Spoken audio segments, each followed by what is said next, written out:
ఒక రేవంత్ రెడ్డి పుట్టినప్పుడు, నెల రోజుల పుట్టినప్పుడు, రేవంత్ రెడ్డి అనే శిశువు తల్లి నుంచి జన్మించగానే ఒక మంగళ తల్లి వచ్చి ప్రసవం చేసింది రేవంత్ రెడ్డికి. ఒక చాకలి తల్లి వచ్చి ఆ పొత్తిళ్లలో ఉన్న బట్టలు ఉతికింది. ఓ గొల్ల తల్లి వచ్చి పాలు పోసింది.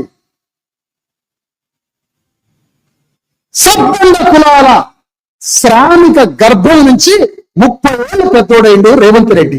ఈ కులాలకు ఏం చేస్తున్నావు అని అడుగుతున్నా నేను.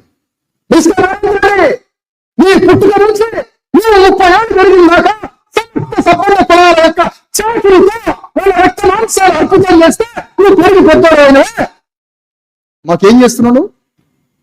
ఏం చేస్తున్నావు? మాకు బుద్ధి సిగ్గుందా? అగ్ర కులాలకి